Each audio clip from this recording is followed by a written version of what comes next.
നമ്മുടെ ഭക്ഷണവിതരണം തുടങ്ങിയിട്ട് ഇത് 10ാമത്തെ വർഷമാണ്. നമ്മൾ ഭക്ഷണവിതരണം തുടങ്ങാനുള്ള കാരണം ഒരു ക്യാൻസർ രോഗി മീൻകറി കൂട്ടി ചോറ് കഴിക്കാൻ ആഗ്രഹം പറഞ്ഞപ്പോഴാണ് നമ്മൾ ഈ ഭക്ഷണവിതരണം തുടങ്ങിയത്. ഈ മഹാദാനത്തിലേക്ക് കടന്നു വന്നത്. അതായത് ഞാൻ വെയിറ്ററായിട്ട് ജോലി ചെയ്യുന്ന സമയത്ത് ഒരാൾ എൻ്റെ അടുത്ത് ഭക്ഷണം കഴിക്കാൻ വന്നു.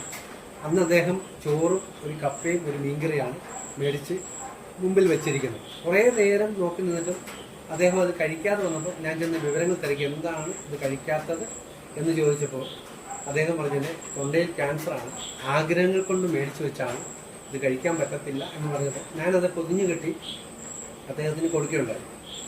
അതിനുശേഷം എൻ്റെ ഒരു പ്രത്യേകത എന്ന് പറഞ്ഞാൽ എൻ്റെ ജോലിയിൽ നിന്ന് കിട്ടുന്ന ഒരു ദശാംശം ഞാൻ എല്ലാ വർഷവും ഇതുപോലെ പാവങ്ങൾക്കായിട്ട് മാറ്റിവെക്കാറുണ്ട്. അത് ഓണ സമയത്ത് എടുക്കാറുണ്ട്, അല്ലെങ്കിൽ അത് ക്രിസ്മസ് സമയത്ത് എടുക്കാറുണ്ട്. ആ വർഷം ആ ക്രിസ്മസ് സമയത്ത് ഞാൻ ആ പൈസ എടുത്തിട്ട് മെഡിക്കൽ കോളേജിലേക്ക് ക്യാൻസർ വാർഡിനെ ലക്ഷ്യമിട്ടാണ് ഞാൻ പോയത്. കാരണം ഇങ്ങനെ ഒരു അനുഭവം എൻ്റെ ജോലിക്കിടയിൽ ഉണ്ടായതുകൊണ്ട് ആ ക്യാൻസറിൻ്റെ വിശേഷങ്ങൾ അറിയുക എന്നുള്ള ഉദ്ദേശത്തിലാണ് ചെന്നത്. അപ്പോൾ അവിടെ വെച്ചാണ് ഒരു രോഗി ഇങ്ങനെ പറയുകയുണ്ടായി, എനിക്ക് മീൻകറി കൂട്ടി ചോറ് കഴിക്കാൻ ആഗ്രഹമുണ്ട്, കാരണം മീൻകറി കൂട്ടി ചോറ് തരുമോ എന്ന് ചോദിച്ചപ്പോൾ ഞാൻ ജോലി ചെയ്യുന്ന ആ സ്ഥലത്ത് വന്ന് 5 പൊതി ചോറ്, അത് മീൻകറി കൂട്ടി തന്നെ 5 പൊതി ചോറ് മേടിച്ചു ആണ് മെഡിക്കൽ കോളേജിൽ കൊണ്ട് കൊടുത്തത്. പിന്നീട് എനിക്ക് തോന്നിയത് ഇത് മുമ്പോട്ട് തുടർന്നാൽ എങ്ങനെയാണെന്ന് ആലോചിച്ച് അതിനുള്ള വഴികൾ ഞാൻ കണ്ടെത്തുകയും ഈ 5 പൊതിയിൽ നിന്ന് 10 പൊതിയായി, 15 പൊതിയായി, 20 പൊതി, അങ്ങനെ ദിവസങ്ങളോളം പിന്നിട്ട് പോയപ്പോൾ 100 പൊതി എത്തി. ആ 100 പൊതി ചോറിൽ നിന്ന് ഒരു നിയമപാലകൻ, ഒരു എക്സൈസിലെ ഇൻസ്പെക്ടർ ചോദിച്ചു, ഈ പൊതിച്ചോറ് മേടിച്ചു കൊടുക്കാതെ അത് ഉണ്ടാക്കി കൊടുക്കുന്ന ഒരു സംവിധാനം കൊണ്ടുവരാൻ പറ്റിയില്ലെന്ന് ചോദിച്ചപ്പോൾ ഞാൻ എൻ്റെ ഭാര്യയായിട്ട് ആലോചിച്ചു. പിന്നെ ഞങ്ങൾ ഉണ്ടാക്കി കൊടുക്കുന്നതിനെക്കുറിച്ച് ആലോചിച്ചു. ആദ്യമേ 8 കിലോ അരിയുടെ ചോറാണ് ഞങ്ങൾ ആദ്യം ഉണ്ടാക്കുന്നത്.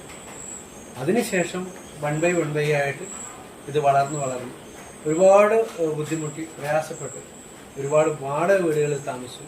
പലരും അതിൻ്റെ പേരിൽ നമ്മളെ ദ്രോഹിക്കുകയുണ്ടായി, ജോലി സ്ഥലത്തുനിന്നും ദ്രോഹമുണ്ടായി. പക്ഷെ അതിനെല്ലാം ദൈവത്തിൻ്റെ കൃപ കൊണ്ട് മാറ്റങ്ങൾ വന്നു.